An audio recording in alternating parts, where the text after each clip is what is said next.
বন্ধুরা একবার এইভাবে কাতলা মাছ খেয়ে দেখুন, জিভের জল আটকাতে পারবে না। তাহলে চট করে দেখুন রেসিপিটা, চট করে চ্যানেলটি সাবস্ক্রাইব করে দিন।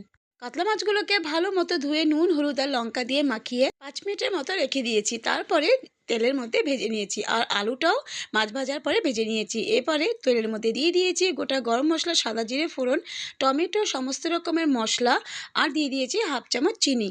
অবশ্যই তার সাথে দিয়ে দিয়েছি স্বাদ অনুযায়ী নুন, আর দিয়ে দিয়েছি 3 চামচ টক দই। সমস্ত উপকরণ ভালো মতো মশলার সাথে কষিয়ে নিয়েছি। কষানো মশলার মধ্যে আমি আগে থেকে ভেজে রাখা আলুটা দিয়ে সামান্য পরিমাণ জল দিয়েছি, যাতে আলুটা ভালো মতো সিদ্ধ হয়ে যায়। তারপরে যখন তেল বেরিয়ে আসলো, তার মধ্যে দিয়ে দিয়েছি কাজু আর চালমগজ বাটা। কাজু আর চালমগজ আমি মশলার সাথে 2 মিনিটের মতো কষিয়ে নিয়েছি। তারপরে ভেজে রাখা মাছগুলো দিয়ে সামান্য পরিমাণ জল দিয়েছি। জল কিন্তু বেশি দেবেন না, কারণ ঝোলটা কিন্তু একদম গায়ে মাখামাখাই হয়। এরপরে দিয়ে দিয়েছি কুচনো ধনেপাতা। বন্ধুরা রেসিপিটা কেমন লাগলো অবশ্যই কমেন্ট করে জানাবেন। বন্ধুরা একবার এইভাবে কাতলা মাছ খেয়ে দেখুন, জিভের জল আটকাতে পারবে না। তাহলে চট করে দেখুন রেসিপিটা, চট করে চ্যানেলটি সাবস্ক্রাইব করে দিন।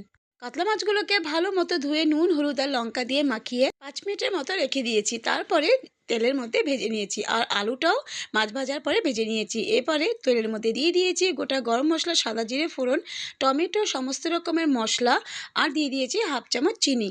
অবশ্যই তার সাথে দিয়ে দিয়েছি স্বাদ অনুযায়ী নুন, আর দিয়ে দিয়েছি 3 চামচ টক দই। সমস্ত উপকরণ ভালো মতো মশলার সাথে কষিয়ে নিয়েছি। কষানো মশলার মধ্যে আমি আগে থেকে ভেজে রাখা আলুটা দিয়ে সামান্য পরিমাণ জল দিয়েছি, যাতে আলুটা ভালো মতো সিদ্ধ হয়ে যায়। তারপরে যখন তেল বেরিয়ে আসলো, তার মধ্যে দিয়ে দিয়েছি কাজু আর চালমগজ বাটা।